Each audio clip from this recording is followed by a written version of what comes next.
வணக்கம். வாதியார் எம்ஜிஆர் என்ற நமது யூடியூப் சேனல் மூலமாக பல்வேறு கருத்துக்களை, தகவல்களை, உண்மைகளை உங்களிடம் பகிர்ந்து வந்துள்ளேன்.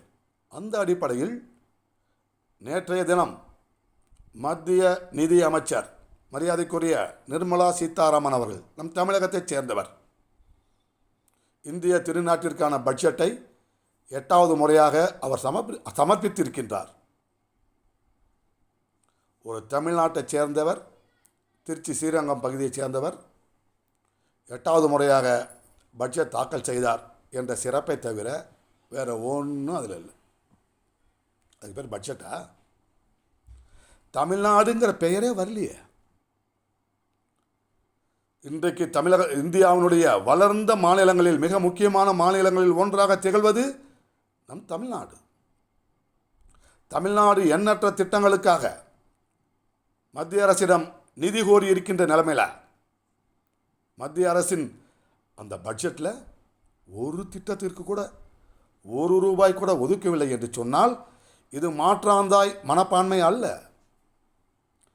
இவர்கள் நமது குழந்தைகளே இல்லை என்ற முடிவெடுத்துவிட்ட ஒரு நிலையைத்தானே நாம் உணர்த்துகின்றார்கள்.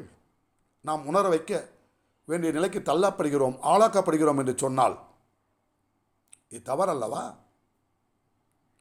வானோக்கி என்ற வள்ளுவனின் வரிகளை பயன்படுத்த தெரிந்த உங்களுக்கு இந்த தமிழ் நிலம் நோக்கி ஒரு திட்டத்துக்கு கூட உங்களால் நிதியை ஒதுக்க முடியவில்லை என்று சொன்னால் இது வருத்தத்திற்குரியதா?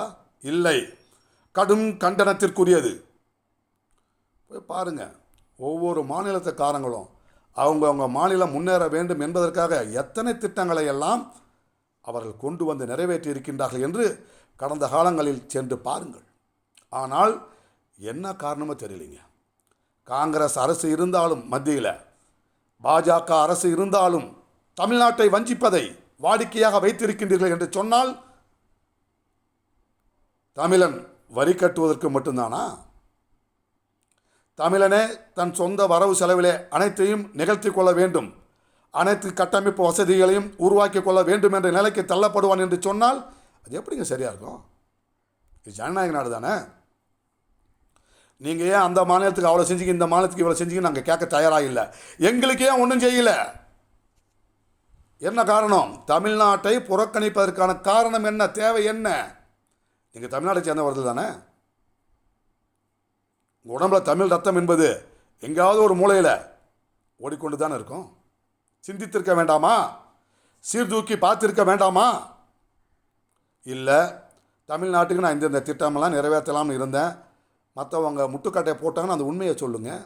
சரி, நீங்கள் தான் இப்படி இந்த 33 பேரை திமுக, காங்கிரஸ், கம்யூனிஸ்டுகள், விசிக, மதிமுகலாம் ஜெயிச்சு போனீங்களே, என்ன செஞ்சுட்டு இருக்கிறீங்க? பட்ஜெட்டு பிப்ரவரி மாதம் 1ஆம் தேதின்னு தெரியுமில்ல. எத்தனை அமைச்சர்களை நீங்கள் குழுவாக சென்று, தமிழகத்தின் பிரதிநிதிகளாக சென்று எங்களுக்கு எந்தெந்த திட்டம், இந்த நிதி எங்களுக்கு ஒதுக்கணும் என்று கேட்டதாக ஒரு தகவல் எங்களுக்கு வரலையே.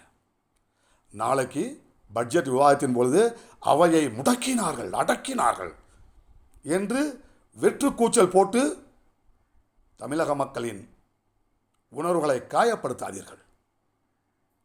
கேட்க வேண்டிய நேரத்திலே, கேட்க வேண்டிய இடத்திலே கேட்காமல் விட்டுவிட்டு நாளைக்கு அவையை முடக்கி என்ன பலன்? நீங்கள் 39 பேரும் செய்த சாதனை என்ன? போன 5 ஆண்டு காலம் 38 பேர் இருந்தீங்க. நீங்கள் தேய்ச்ச பெஞ்சு தேஞ்சு போனால் தான் இப்போ பார்லிமெண்ட்டுக்கு புது பெஞ்சியாக கூட வாங்கி போட்டிருப்பாங்கன்னு நினைக்கிறேன். ஒரு வேலையும் செய்யலை. இப்போ 39 பேர் ஜெயிச்சு போயிருக்கிறீங்க. கேட்க வேண்டிய நேரத்தில் கேட்க வேண்டிய இடத்துல போய் கேட்கணுமா இல்லைங்களா? அது எப்படி இடி ரைடு? கிங்ஸ்டன் பொறியியல் கல்லூரி, கிங்ஸ்டன் பள்ளியில் போய் இடி ரைடு போன உடனே ராத்திரி 10:10க்கு தமிழ்நாட்டினுடைய மூத்த அமைச்சர் துரைமுருகன், திமுக நாடாளுமன்ற உறுப்பினர் ஜெகத்ரட்சகனை கூட்டிக்கிட்டு ராத்திரி 10 மணிக்கு அவசர அவசரமாக டெல்லி போகிறதுக்கு பிளைட் ஏற தெரிஞ்ச உங்களுக்கு தமிழ்நாட்டின் நலன் சார்ந்து டிசம்பர் ஜனவரியில் போய் கேட்க வேண்டியதானே? அப்பொழுதெல்லாம் கேட்காமல் விட்டு திங்கட்கிழமையிலேருந்து அப்படியே பட்ஜெட் கூட்டத்தொடரில் நாங்கள் பார்க்குறீங்களா, ஆவேசமாக பேசுகிறோம் என்று நாடகமாடுகின்ற வேலையை மத்தியில் இருக்கின்ற பாஜகவும் திமுகவும் கைகோர்த்து செய்வதை தமிழ்நாடு பார்த்து கொண்டுதான் இருக்கிறது. உங்களுக்கான பதிலை 2026 தமிழ்நாட்டு மக்கள் சட்டமன்ற தேர்தல் முடிவுகளில் வாக்குரிமைங்கின்ற அந்த வலிமையான ஆயத்தின் மூலமாக உங்களுக்கு தகுந்த தக்க பதிலடியை தருவார்கள் என்று கூறி விடைபெறுகிறேன்.